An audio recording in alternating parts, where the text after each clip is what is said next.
Halo adik-adik, belajar lagi bersama BSA Bimbel Smart Action. Jadi pada video kali ini kita akan bahas materi mengenai bilangan berpangkat dan bentuk akar. Nah, adik-adik udah pada tahu belum nih apa itu bilangan berpangkat dan bentuk akar? Pada video kali ini kita akan bahas tuntas mengenai materi bilangan berpangkat dan bentuk akar. Baik, kita masuk pada materi pertama, yaitu bilangan berpangkat. Bilangan berpangkat atau eksponen adalah bentuk perkalian berulang dari suatu bilangan yang sama. Contohnya, A pangkat N sama dengan A dikali A dikali A dikali sampai dengan seterusnya, dengan syarat A tidak sama dengan 0, atau contoh lain yaitu 5 pangkat 3 sama dengan 5 dikali 5 dikali 5, di mana 5 dikalikan sebanyak pangkatnya sama dengan 3. Bilangan berpangkat terdiri dari bilangan pokok atau basis dan eksponen atau pangkat. Bilangan berpangkat terbagi menjadi 4, yaitu yang pertama bilangan berpangkat positif, contohnya 2 pangkat 3, di mana 2 sebagai bilangan basis atau pokok dan 3 sebagai pangkat. Yang kedua ada bilangan berpangkat negatif, contohnya 2 pangkat min 3, di mana ketika ingin menyelesaikan soal seperti ini, maka dalam bentuk 2 pangkat min 3 kita ubah menjadi bentuk per, sehingga diperoleh 1 per 2 pangkat 3. Bentuk yang ketiga yaitu bilangan berpangkat 0. Bilangan berpangkat 0 di sini artinya setiap bilangan yang dipangkatkan 0 maka hasilnya akan 1. Contoh, 2 pangkat 0 akan sama dengan 1. 10.000 pangkat 0 akan sama dengan 1. Yang keempat yaitu bilangan berpangkat dalam bentuk akar. Beberapa bilangan memiliki bentuk akar sempurna, yaitu jika bilangan tersebut dalam bentuk akar, maka menghasilkan bilangan rasional atau nyata. Nah, bentuk yang seperti ini tidak merupakan bilangan berpangkat dalam bentuk akar. Kemudian, apa sih bentuk akar? Bentuk akar merupakan bilangan jika dimasukkan dalam operasi bentuk akar akan menghasilkan bilangan irasional. Contohnya akar 3, akar 5, dan sebagainya. Nah, untuk contoh dari bentuk akar sempurna itu seperti 2 pangkat 4 sama dengan 2 dikali 2, itu kan hasilnya sama dengan 4.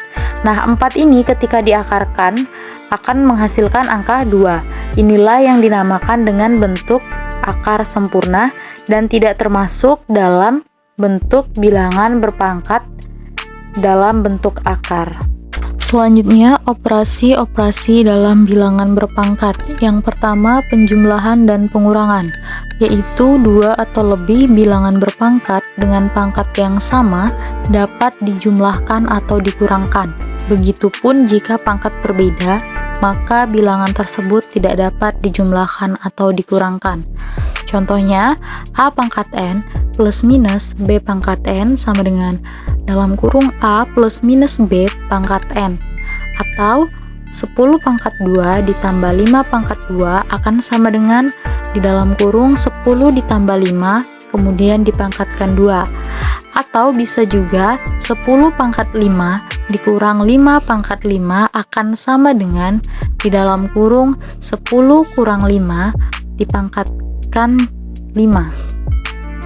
Operasi pada bilangan berpangkat yang kedua, perkalian dan pembagian, yaitu hanya bisa terjadi jika kedua atau lebih bilangan pokok memiliki nilai yang sama, meskipun pangkat berbeda. Contohnya, A pangkat N dikali A pangkat M, maka akan sama dengan A pangkat N ditambah M. Yang kedua, contohnya 2 pangkat 5 dikali 2 pangkat 3 akan sama dengan 2 pangkat 5 ditambah 3. Untuk contoh pembagian, itu A pangkat N dibagi A pangkat M, maka akan sama dengan A pangkat N dikurang M, sama dengan dalam contohnya yaitu 2 pangkat 5 dibagi 2 pangkat 3 akan sama dengan 2 pangkat 5 dikurang 3. Operasi yang ketiga yaitu perkalian dan pembagian bentuk akar.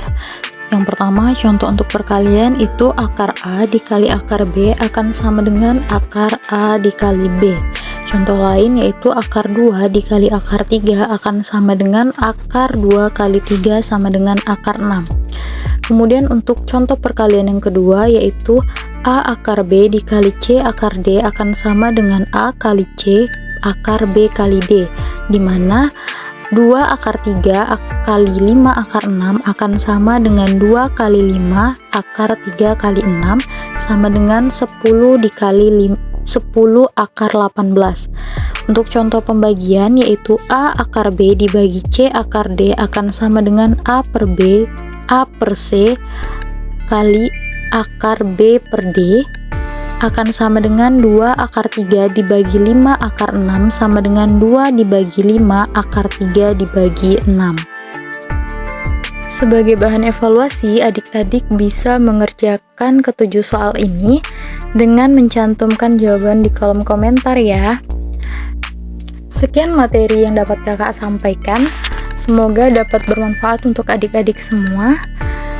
Sampai berjumpa di video pembelajaran selanjutnya.